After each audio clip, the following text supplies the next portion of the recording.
안녕하세요. 초보택시입니다. 전기택시의 충전 연료비가 LPG 대비 계산 잘못하신 거 아닙니까? 라고 댓글 주셔서 다시 한번 설명을 드릴게요. 지금의 상황이 어떤지. 그리고 뒤에는 그 에어컨 냉매 관련 고장으로 굉장한 수리비를 지불하시는 분들이 많다라고 합니다. 그 부분도 얘기해보고 댓글도 좀 읽고 하겠습니다. 자, 일단 요거 전기택시 충전 비용에 대해서 잘못 계산한 거 아닙니까? 설마 LPG와 가스가 1년에 200만 원도 차이 안 난다고요? 그럴 리가 없는데요 라고 댓글 주셔서 지금의 상황이 어떤지를 한번 설명드릴게요. 자, 2023년에 환경부의 충전 요금은 급속 347원, 완속 324원입니다. 이건 2026년 1월 지금도 동일합니다. 2월이네요. 자, 3년이 지나도 환경부의 충전 요금은 그대로입니다. 근데 원래 같으면 이 환경부의 충전 요금은 더 올라야 되겠죠. 반면에 민간의 완속 충전 비용이 어떨까요? 프로모션이 아닌 정상 가격이에요. 2023년에 완속 충전 비용에 사업자들이 240원, 250원, 205원, 215원, 190원, 196원, 219원, 216원, 242.1원, 227.8원, 220원, 215원 상위 사업자들 쭉 2023년에 완속 충전 비용입니다. 지금과 뭐가 다르죠? 바로 단합이 안 되어 있다는 거예요. 단합이 안 되어 있으니까 굉장히 차이가 많잖아요. 비싼 애들은 250원까지도 받고 저렴한 애들은 190원대까지 받습니다. 무려 60원 차이가 나요. 퍼센티지로 보면 30% 정도까지도 차이가 난다라는 겁니다. 근데 작년 말에 완속 충전 사업자의 가격은 어떨까요? 프로모션 말고 일반 가격이 2원에서 296원 사이였을 겁니다. 대부분. 그리고 올해 1월에 상위 사업자들이 다 인상을 했어요. 그 가격대가 대략 324원입니다. 작년이나 올해와 2023년까지의 완속 충전 가격 차이가 바로 이거예요. 그때는 단합이 안 됐어요. 2024년까지만 하더라도 이 충전 사업자들이 아직 정리가 덜 됐다 보니까 단합이 안 됐고 당연히 거기에서 서로 가격을 낮게 주는 경쟁을 했어요. 누구는 250원은 해주지만 누구는 190원까지. 이게 지금 프로모션 가격이 아니고 정상 가격이었어요. 즉 경쟁을 해야지 가격이 내려가는데 얘들이 작년부터 다 단합을 해가지고 작년 같으면 다 294에서 296원 사이예요. 그리고 올해는 올린 애들이 다 324원까지 올려버렸어요. 그래서 이제는 프로모션 가격이 아니고는 가격 차이가 크지가 않아요. 왜 2년, 3년 전과 지금이 다를까요? 사실상 얘들이 단합을 한 거예요. 그러니까 이제는 전기차를 타는 사람들이 우리 전기택시 기사님도 마찬가지고 싸게 넣을 방법이 없어요. 얘들이 이렇게 해버리니까. 자, 그러면 2023년과 2026년 지금 충전 비용이 얼마나 차이 나는지 가장 중요한 게 뭔지를 한번 설명드릴게요. 요거 천천히 한번 이해를 해보십시오. 이제는 소나타 대비 전기택시를 사면 돈이 안 남아요. 자, 기본적으로 7만 킬로 탄다라고 하고 그 다음 전기차 전비 5로 잡죠. 일반 전기차는 전비가 6 이상 나오기도 합니다. 6, 7도 나오고 전기택시 기사님들 중에서 에코모드로 느긋하게 달리시는 분들은 6 이상도 나와요. 근데 우리는 겨울에도 장시간 운전해야 되잖아요. 게다가 우리가 에코 넣고 느긋하게 달리다가 욕먹기도 하죠, 손님에게. 그래서 특히 빨리 가는 이제 전기택시 같은 경우에는 쉽지 않죠. 전비를 좋게 유지하기가. 그래서 그냥 5 잡은 거예요. 물론 이거보다 더 나오는 분들도 계시지만 그분들도 오해하시는 게 6이라고 6이 아닙니다. 왜냐하면 대부분이 완속으로 넣고 완속은 충전에서 손실이 많아요. 적으면 3에서 5%, 많으면 10% 가까이가 손실이에요. 그래서 내가 완속으로 넣는다라고 하면 전비가 6이 나오더라도 5.5인 거예요. 6이 아니에요. 완속은 손실이 굉장히 많습니다. 그거 계산해 보십시오. 주행 거리 대비 내가 충전한 비용으로 계산해 보면 대략 손실률이 5에서 10% 나옵니다. 자, 일단 그러면 7만 킬로를 전비 5로 나누고 14,000. 14,000에다가 이제 2023년부터 지금까지의 충전 비용을 얘기 드릴게요. 똑같이 7만 킬로를 1년에 탈 때 2023년에서 2024년까지 일반 완속 같은 경우에는 요금이 얼마냐? 4만 원이에요. 200만 원대예요. 200만 원대. 소나타가 얼마 나온다? 600에서 700만 원대 나올 때 전기택시는 294만 원이 나오는 거예요. 거의 3배가 넘죠. 자, 이걸 이제 많은 전기택시 기사님들이 생각하고 있는 거죠. 근데 그분들이 가까운 시점에 이제 오른 것에 대해서는 계산을 안 해보신 거예요. 그리고 예전 몇 년 전 거만 얘기 듣고 전기택시가 거의 소나타 대비 3분의 1밖에 안 든다 이렇게 오해하시는 분들도 계시고 불과 우리가 3년, 2년 전만 하더라도 전기택시가 소나타가 6, 700 나올 때 290만 원밖에 안 나왔다는 거예요. 이때는 장점이 맞아요. 그리고 저 때가 보조금이 훨씬 많이 나왔습니다. 그리고 저 2023년 4년 그때라고 하더라도 가장 비싼 완속의 경우 190원에서 250원대까지 사업자가 많이 차이가 났잖아요. 그러면 가장 저렴한 데가 294만 원 나왔고 가장 비싼 곳들 250원 넣으면 350만 원이에요. 즉 그때는 완속 충전 사업자끼리 경쟁이 심해서 294만 원에서 350만 원까지 이렇게 충전 요금이 벌어졌어요. 근데 이게 작년이 되면서 사실상 단합을 하면서 294원 전후로 모두가 똑같이 맞춰져 버리니까 이제 우리는 선택지가 없어요. 그리고 작년 정도만 하더라도 이제 294원, 292원 그 정도로 계산을 하면 약 408만 원 정도가 나옵니다. 그래서 7만 킬로 기준으로 작년 시점부터 이제 400만 원 넘어가는 충전 비용이 나오기 시작한 거예요. 그리고 이게 올 초에 324원으로 또 모두 올리기 시작한 이후, 그러니까 올해 중반 이후면 모두 사업자들이 320원대로 올렸겠죠. 그 올린 상태에서 충전 요금은 대략 450만 원이에요. 우리가 가스가 이만큼 오르면 난리가 날 거예요. 근데 보시면 아시겠지만 소나타 기준으로 7만에 650만 원 나올 때 전기 택시는 불과 2년 3년 전에 294만 원이 나오던 게 지금 450만 원으로 거의 배 가까이 오른 거예요. 굉장히 비싸진 거죠. 그리고 이제 그게 소나타 대비 3분의 1밖에 안 들던 게 3분의 1을 넘은 상태까지 온 거죠. 자, 이 상승 속도가 불과 2년 3년 만에 이만큼 된 거예요. 그래서 제가 항상 얘기 드리는 게 이제는 전기 택시 가격 자체가 싸야 된다는 거예요. 3천 초반이나 2천 후반에 괜찮은 전기 택시가 나와야지 경쟁력이 있어요. 그게 아니면 금전적으로는 장점이 없어져요. 그러면 이게 소나타 대비 구입할 때 어떤 차이를 있는지 한번 얘기 드리면, 자, 소나타 기준으로 2,400만 원 차값이라고 하고, 물론 이거보다 좀 더 싸게 사지만 그냥 단순히 2,400이라고 하고 60개월 풀할부로 때려볼게요. 그러면 얼마? 40만 원입니다. 참고로 요건 이자 안 낸 거예요. 60개월 풀할부 40만 원 월 나가고, 그 다음 거기에 월 연료비를 기준으로 하면 55만 원입니다. 7만 탈 때 650만 원을 12개월 나눠서 월 5만 원 정도로 잡죠. 그러면 소나타를 60개월 풀할부 때리고 연 7만 킬로 탈 때 한 달 내는 들어가는 연료비와 할부가 대략 9만 원에서 100만 원이라고 생각하시면 됩니다. 근데 그렇게 했을 때 똑같이 전기 택시를 우리가 2년 3년 전에 뽑아서 타면 3,500만 원짜리 전기 택시를 뽑아보죠. 깡통이죠. 3,500만 원이면 전기 택시에서는 깡통 수준입니다. 옵션 거의 안 넣은 거예요. 자, 이거 60개월 풀할부로 때리면 58만 원이에요. 차값 할부에서는 월 18만 원이 더 나가죠. 부담되겠죠. 그런데 그때 2, 3년 전까지만 하더라도 연료비는 전기 택시가 그때 당시만 하더라도 24만 원이에요. 월 기준으로. 그러면 이걸 차값 할부가 18만 원 더 비싸서 58만 원이라도 연료비 24만 원을 더하면 82만 원이에요. 소나타가 얼마예요? 똑같이 탈 때 95만 원이에요. 자, 우리가 2년 3년 전만 하더라도 소나타와 전기 택시 한 1,100만 원 더 비싼 그 전기 택시를 뽑더라도 이걸 월 타면 똑같은 기준으로 1년 7만 킬로 탄다 기준으로 월 탈 때 월 전기 택시 뽑은 게 13만 원 이상 저렴한 거예요. 그래서 얘기가 나왔던 거예요. 소나타 대비 한 3천만 원 중후반에 전기 택시 뽑아도 그냥 평범하게 똑같이 타면 오히려 전기 택시가 월 들어가는 비용이 소나타보다 적다 라는 얘기가 실제 맞았어요. 이게 연료비가 굉장히 저렴했기 때문에. 그리고 월 13만 원 기준으로 해서 만약에 우리가 할부 60개월이니까 5년이잖아요. 그냥 5년 별 사고 없이 무난하게 타면 소나타 대비 전기 택시를 뽑으신 분들이 5년째에 780만 원이 남는 거예요.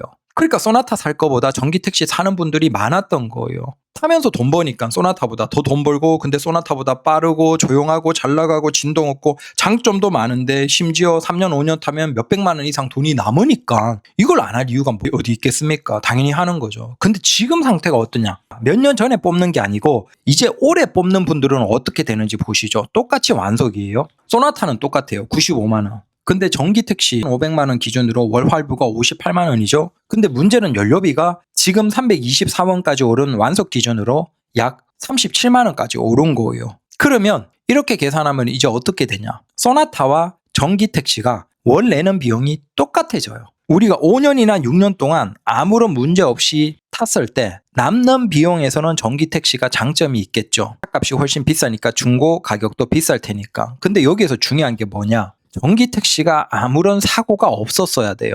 타는 기간 동안. 소나타도 엔진 오일이나 이런 게 들어가지 않냐라고 하겠지만 연 기준으로 엔진 오일 한 6만 원씩 7번 갈고, 그 다음 미션 오일 1년에 한 번 갈고, 한 15만 원 잡고 대략 한 70만 원 돈 하면 돼요.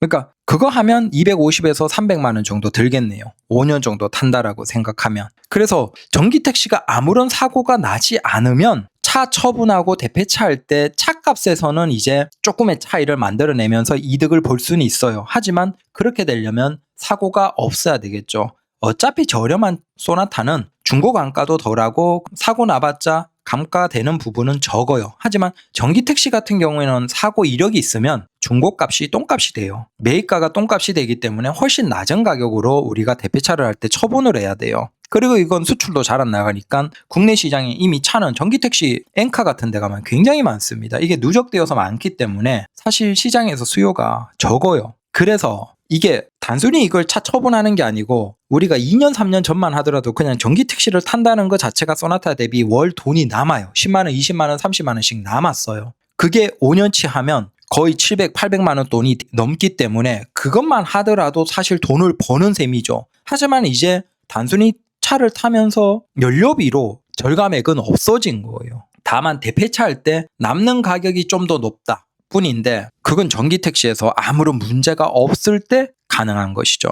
자, 그래서 얘기 드리는 게 확실하게 전기택시를 타기에는 점점 안 좋아지고 있긴 해요. 우리가 이게 2년 3년 전이 이렇지 한 5년 6년 전에 전기택시를 탔던 분들은 진짜 거의 소나타 대비 한 5분의 1, 6분의 1 수준에서 넣고 했겠죠. 그럼 월 남는 돈이 몇십만 원 이상씩 월만 하더라도 그냥 돈 남는 거예요. 당연히 그러니까 그 비용으로 전기택시 활부로 뽑아버린 거죠. 그래서 그 연료비 차이로 활부 깔 수 있는 그건 이제 거의 끝나가고 있다라고 이해하시면 됩니다. 그리고 내가 혹시 또 뭐 다른 일이 생겨서 한 3년 내로 대폐차를 해야 된다. 그렇게 하면 무조건 전기택시는 손해예요. 적어도 5년 6년 동안 무사고로 탔을 때 그나마 장점이 생기지 짧은 기간에 팔아버리면 손해를 봅니다. 중고감가가 너무 심한데 아직 연료비로는 덜 털어냈거든요. 물론 전기택시의 장점은 많지만 확실히 예전처럼 전기택시가 무조건 이득인 건 아니고 다만 빠르고 조용하고 진동 없고 그 장점을 바탕으로 내가 돈이 조금 더 있어서 그래도 차값 좀 많이 내거나 아니면 전체 현금으로 낼 수 있는 사람들이 이제 유리해졌어요. 참고로 여기에서 이자를 안 넣었는데 100만 원과 3,500만 원 넘는 것의 이자 차이는 상당하겠죠. 이걸 60개월 풀할부로 하면. 그래서 전기택시가 점점 사실 장점이 적어지고 있다. 결국은 여기에서 핵심은 전기택시의 가격이 내려와야 돼요.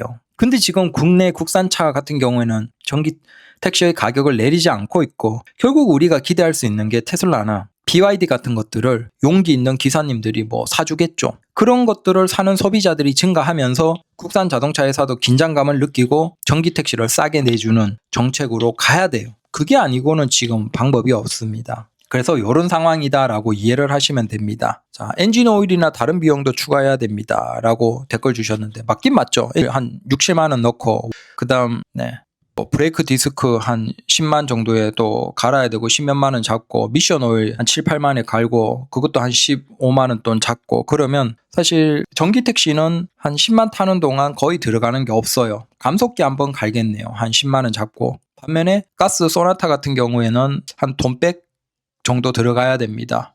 그래서 그 차이는 있어요. 또 그게 찾아가고 시간 내서 정비받는 게 번거롭죠. 저도 솔직히 전기택시로 넘어가려는 이유 중에 하나가 그거이기도 해요. 저도 기존에 한 9만 타는 동안 아무것도 안 했거든요. 타이어 가는 거 말고는 차량 정비는 리콜 받는 거 그거 말고는 아무것도 안 했습니다. 다행히 저는 이제 ICCO가 터지지 않아서 최근에 어느 택시 유튜버 기사님이 또 운행하다가 터졌죠. 그런 일은 저는 없어서 모르겠고 간 거 아무것도 없어요. 근데 지금 제가 소나타 8만 타면서 뭐 당연히 10,000km 안 되는 엔진 오일 갈고 한 번씩 갈고 7번 8번 갈았겠죠. 그다음 미션 오일 갈았고 그다음 브레이크 디스크 패드 앞쪽 갈았고 뒤쪽도 브레이크 패드 갈았고 그다음 그것만 하더라도 사실은 시간 잡아먹고 손해이긴 해요. 귀찮고. 그래서 그 부분도 있긴 해요. 자, 다른 거보다 전비 계산이 좀 전기차가 177만 원 저렴한 게 이해가 보통 3분의 1 가격인데요.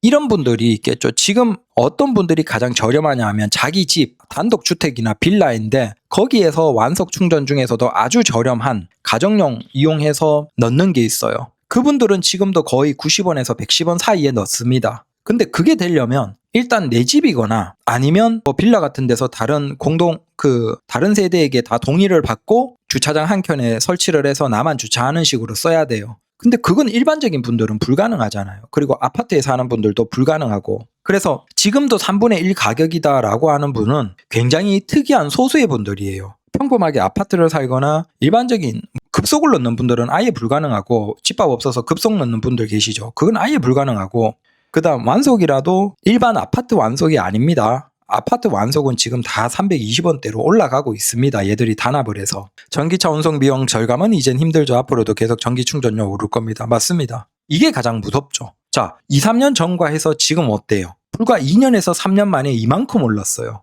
그러면 앞으로는 그냥 지금 정도에서 그냥 멈춰주고 계속 갈까요? 그렇게 갈 수도 있겠죠. 근데 과연 전기차가 계속 증가하는데 충전 요금 안 올리고 그냥 버티고 있을까? 모르는 거죠. 이건 모르는 거예요. 우리가 알 수가 없는 거예요.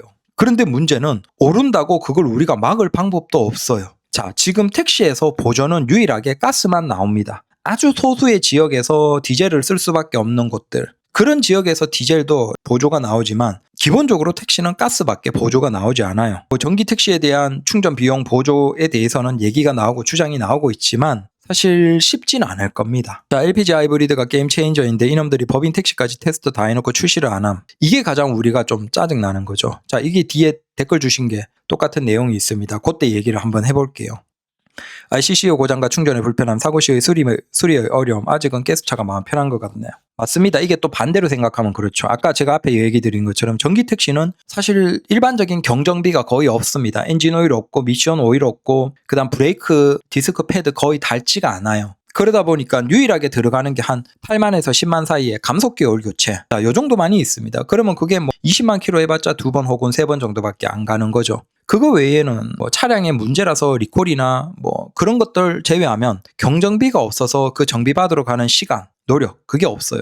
근데 또 이걸 반대로 생각하면 아직 국산차 같은 경우에는 고장이 계속 발생하고 올겨울에 엄청나게 발생하고 있죠. 주변에 기사님들 수소문하면 뭐 몇 분 물어보면 다 ICCO 한 명 정도는 나올 정도로 굉장히 고장이 많습니다. 그다음 특히 겨울에는 충전을 좀 많이 해줘야 된다라는 것과 그다음 사고에서 비용이나 수리의 어려움, 자, 이런 것도 분명히 커요. 그래서 이게 서로 조금 다른 부분들에서 이제 상대의 불편함을 생각하는 거죠. 자, 이런 의견. 우리나라는 가속 방지 턱 천국이라 전기 차량 하부 충격이 많이 발생합니다. 누적이 생기다 보면 좋을 건 없다. 1년 혹은 2년 때 리프트 올려서 보면 스크래치 나온 부패인 곳이 보입니다. 차량 하중에 따라 불가피한 핸디캡 또는 방지턱 넘을 때 발생하는 꿀렁거림 그다지 유쾌하지는 않습니다. 자, 이것도 있습니다. 아무래도 우리가 좀 거칠게 많은 가기 싫은 도로를 달려야 되죠. 그러다 보면 하부를 긁는데 잘못해서 특정 부분의 하부를 긁어버리면 배터리 쪽에 그게 문제가 발생할 수도 있고 아니면 그걸로 인해서 보증을 거부하는 경우도 있습니다. 자, 배터리에 문제가 발생했는데 이게 밑에 긁었기 때문에 그렇다라는 주장을 받는 경우도 있어요. 그래서 일반 차보다는 분명히 우리가 많이 운행을 해야 되기 때문에 애로사항이 있는 건 맞긴 맞습니다. 그리고 한국은 과속 방지턱이 엄청 많죠. 그래서 전기 택시 탈 때 든 생각이 그거예요. 이렇게 많은 과속 방지턱에서 이제 처음에야 조심하지 나중에 되면 그냥 막 쿵쿵 계속 지나가거든요. 근데 이렇게 지나갈 때 배터리가 아무런 문제가 없을까라는 사실 걱정이 들긴 하죠.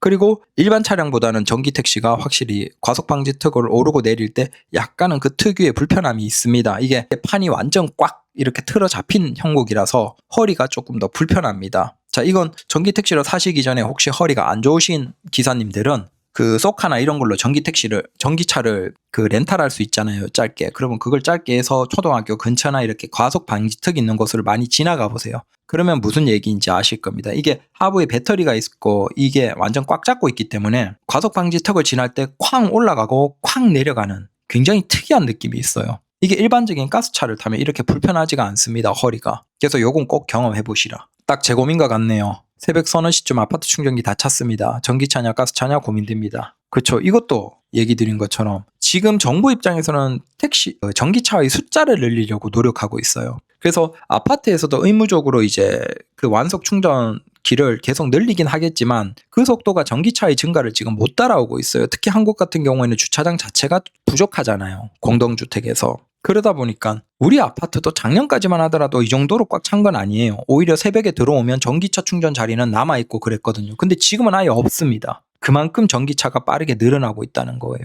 그래서 아파트에 사시는 분들은 꼭 전기 택시를 선택하시기 전에 자기가 일을 하는 시간 생각해보고 퇴근하고 들어오는 시간에 완속 충전 자리가 있는지를 꼭 확인하셔야 됩니다. 그거 확인 안 하시고 그냥 낮에 가보고 완속 충전 자리 있네? 이렇게 해서 전기택시 타셨다가 정작 일하고 끝나고 들어왔는데 전기택시 그 완속 충전 자리를 전혀 충전 못하는 그런 에러 사항이 생기고 그러면 충전 때문에 근무 시간을 바꿔야 돼요.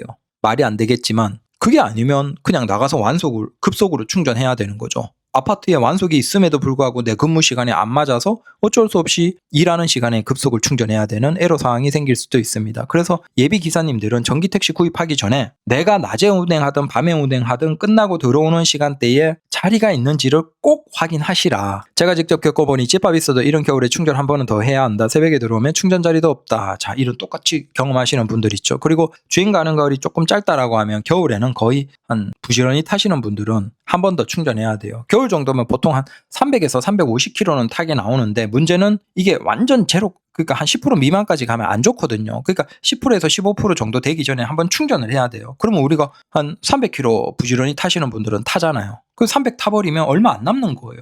거의 10% 간당간당하게 남아버리니까 결국은 일하다가 급속으로 몇십 분 정도 1, 20분이라도 충전을 해줘야지만 한 20% 미만으로 내려가지 않고 안정적으로 유지를 하는 거죠. 그래서 단순히 그냥 주행 가는 거리 숫자상으로 표기되는 그것만 보시면 안 되고 실제 이걸 탈 때 보통은 이제 20에서 80 구간만 써라라고 얘기를 하거든요. 요걸 조금 더 쓴다라고 하면 10%에서 90% 구간만 쓰는 거예요. 그러면 주행 가는 거리가 만약에 450이 나와도 450이 주행 가는 거리가 아닌 거예요. 거기에서 대략 20%는 기본적으로 빼야 돼요. 위에서 아래에서. 그래서 게다가 겨울에는 더 주행 가는 거리가 낮아지거든요. 그러다 보니까 요 계산도 해보시고 해야 된다. 솔직히 매일 기름 넣으러 가는 것도 귀찮아지더군요. 집밥 상황 불안하시면 안 하는 게 하시면 나중에 후회하실 듯. 네, 이게 완속이 좀 많이 늘어나면 좋은데 맞습니다. 테슬라보다 한 발 앞서서 할인해봐. 국민 기업, 애국 기업이라고 칭찬받지. 그럴 일은 없겠지만. 그렇죠. 테슬라는 할인했죠. 국산차도 할인을 해야 돼요. 지금처럼 뭐 재고차 할인해주고 한시적으로 이런 거 말고 차값 자체를 내려야죠. 요 댓글 이런 분들이 이제 용기 있는 분들이죠. 이전 차는 니로 전기차입니다. 지금 차는 하이브리드 LPG 개조. 연료비가 하이브리드 개조가 덜 들어요. 8,500 타면 할인 다 받으면 한 달에 43만에서 45만 원 정도 나와요. 2년 7개월 타면서 개조 때문에 트러블이나 고장이 한 번도 없었습니다. 지금 전기료나 LPG 가격이면 다음에도 하이브리드 개조로 또 하려고요. 지금 사실은 연료비로 본다면 가장 정답이 하이브리드 LPG 개조입니다. 근데 이게 참 짜증나죠. 이미 실증 사업은 회사 택시 통해서 다 했습니다. 국산 자동차 회사가 실증 사업 그 회사 택시에서 차 지원하면서 했거든요. 근데 웃긴 게 뭐냐면 실증 사업 해놓고 LPG 하이브리드 택시를 안 내놨어요. 그리고 이제 르노에서 그 LPG 하이브리드를 내놓으려고 개발하고 있다라고 하죠. 우리 입장에서는 LPG 하이브리드가 정답이에요. 근데 안 내놓으니까 문제는 회사 택시들은 경험했단 말이야. 실증 사업으로. 그러니까 회사 택시가 어떻게 하냐면 이거 실증 사업 해봐도 문제가 없네 라고 하면서 자기들이 차를 뽑아버리고 있어요. 그래서 실증 사업 끝나고 난 다음에 회사 택시들이 LPG 차량을 뽑아서 하이브리드 개조하고 엄청 많이 굴립니다. 그게 지금 법인 택시 회사에 보면 K5 하이브리드 택시 있죠. 그 차량들 대부분이 회사 택시가 하이브리드 뽑아서 그거 로톤에 맡겨서 개조한 겁니다. 로톤 같은 경우에는 개조하면 2년 무제한 보증을 해주거든요. 그게 한 3,400돈 할 겁니다. 그게 실제 그렇게 굴려보니까 돈 되니까 연료비 절감 면에서 훨씬 좋으니까 그걸 회사 택시들은 하고 있는 거죠. 그리고 그걸 이제 회사 택시 운행하시면서 경험하신 기사님들이 계세요. 근데 그때는 내 차 아니니까 이걸 뭐 걱정 없잖아요. 그러니까 운행해보고 그게 만족했어요. 하이브리드 LPG가 정답인 게 이게 전기차의 장점을 가지고 있어요. 정차하면 시동 꺼지고 전기로만 한동안 전기를 써요. 그러니까 마치 전기차처럼 진동 아예 없어지고 아주 쾌적해요. 그 다음 가속도 일반 LPG보단 빨라요. 전기차의 특성을 어느 정도 받고 있죠. 게다가 고속에서도 연비가 좋고 저속에서도 도심에서도 연비가 좋아요. 우리가 전기차나 아니면 소나타나 이런 것들은 고속에서 좋거나 저속에서 좋거나 이런 특징이 있는데 LPG 하이브리드는 고속에도 좋고 저속에도 연비가 양호한 거예요. 그러니까 이게 서로의 장점을 모두 쓸 수 있기 때문에 거의 완벽한 차라고 보시면 됩니다. 택시에는. 그러니까 자동차 회사가 실증 사업을 다 하고도 이거 내놓으면 사실상 전기 택시 안 팔리거든요. 그게 무서워서 안 내놓은 거예요. 사실은. 근데 회사 택시들이 맛을 봤거든요. 그러니까 자기들이 하이브리드 뽑아가지고 LPG 개조해버리잖아요. 그래서 지금 회사 택시는 오히려 전기 택시의 증가는 멈췄고 서울 기준으로 보면 전기 택시를 회사 택시들이 안 뽑아요. 대신 하이브리드 뽑아가지고 LPG 개조해서 돌리고 있습니다. 그리고 이걸 회사 택시 다니면서 맛봤던 기사님들 중에서 개인 택시 넘어오신 분들은 이게 자신이 있거든. 자기가 이미 이걸로 몇십만 이상 타봤어. 회사 택시에서 다 경험했어. 근데 크게 트러블 없이 잘 탔거든. 그러니까 이분들이 나와서 개인 택시 시작하면서 K5 하이브리드 뽑아가지고 그 전기 택시로 개조해버리는 거죠. 소나타에서도 소수 기사님들이 계시고, 또 용기 있는 분들은 그랜저도 그렇게 하고 계시죠. 근데 그런 분들은 용기가 있어서 이렇게 하실 수 있는 거고, 하지만 이걸 안 타봤던 분들 입장에서는 무섭죠. 하이브리드인데 개조까지 했다가 문제 나면 골치 아프니까 자신이 없는 거예요. 그래서 솔직히 저도 자신이 없어요. 이걸 내가 만약에 법택 다녔고 경험 있다라고 하면 저는 이걸 해봤을 것 같은데, 경험이 없다 보니까 무섭죠. 그래서 우리가 유일하게 희망을 가질 수 있는 게 르노가 지금 이 LPG 하이브리드를 개발하고 있대요. 그러면 그걸 우리가 기대해 보는 수가 있습니다. 근데 르노는 지금 승용이 없어요. SM5도 사실상 단종되고 끝날 거예요. 그러면 SUV 형태로 LPG 하이브리드가 나올 가능성이 대단히 높아요. SUV의 하이브리드는 이미 존재하고 있고, 어떤 차량으로 할지 모르겠지만 르노에서 SUV 하이브리드에 그다음 LPG형으로 내놓을 가능성이 높고, 그걸 만약에 택시용으로 내놓는다면 우리 입장에서는 그걸 사면 정답인 거죠. 거의 전기차의 장점, 가스의 장점을 모두 합친 택시에서는 거의. 그래서 저는 그걸 르노가 내놓으면 가격이 꽤 세더라도 연료비에서 충분히 만족스럽고 전기차의 장점도 가져가고 있기 때문에 한 3천 초반까지만 내놔주면 아마 시장에서는 거의 전기택시 상당수 혹은 LPG 기사님의 상당수, SUV 기사님의 상당수를 다 빨아들이면서, 진짜 과거에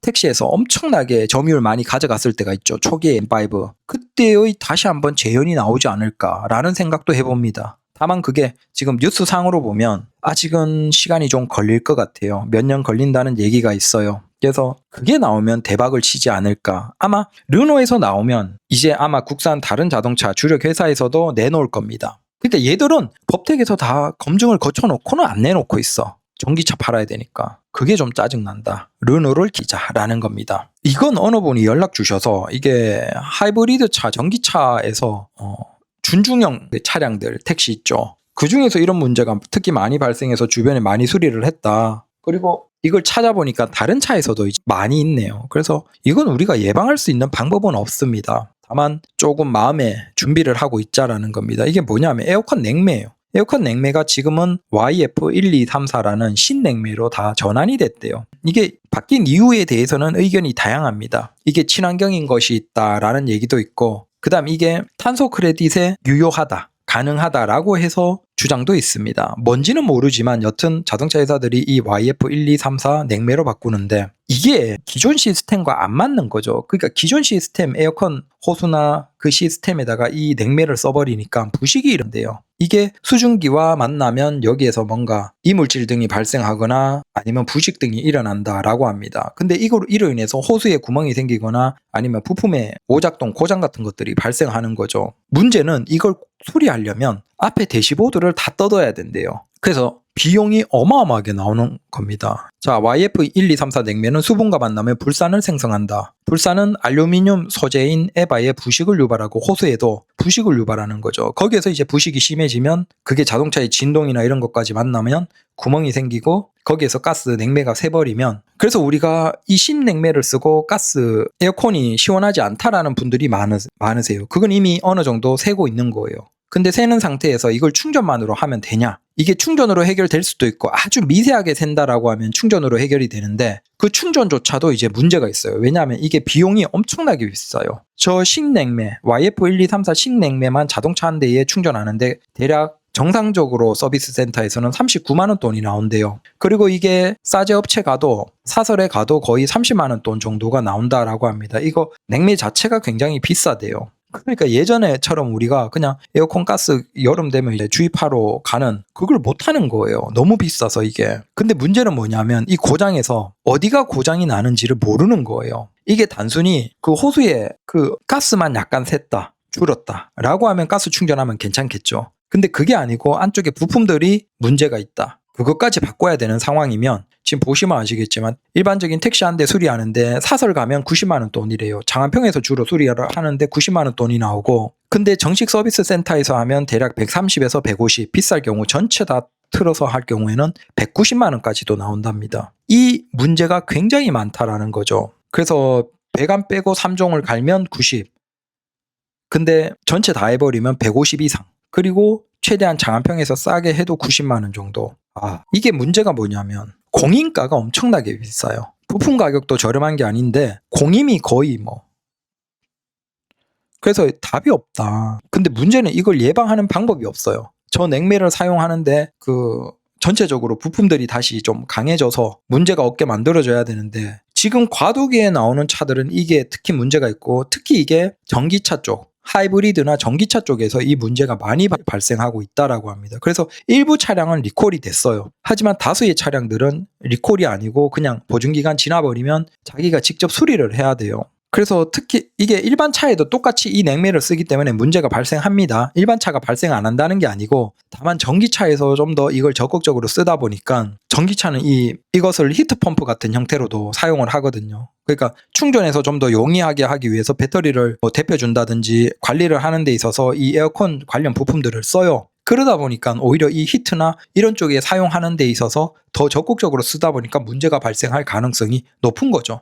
그래서 주로 하이브리드나 전기차에서 이 문제가 더 많이 발생하고 있습니다. 그냥 우리 기사 입장에서 할 수 있는 건 보증기간이 긴 제품을 쓰거나 아니면 보증기간 연장하는 건데 택시는 보증기간 연장이 안 돼요. 국산차 같은 경우에는.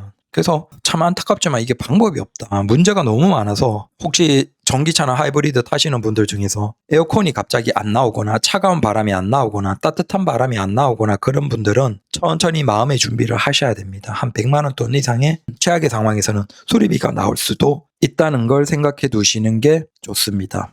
그 방법은 저도 못 찾았습니다. 그냥 고장이 안 나는 방법밖에 없는데 우리가 할 수 있는 방법이 없어요, 이게. 그래서 오늘도 이런저런 얘기들을 해봤습니다. 댓글 주시면 댓글 읽으면서 많이 하도록 하겠습니다. 눈 오는데 다들 조심하시고 즐거운 하루 되십시오. 감사합니다.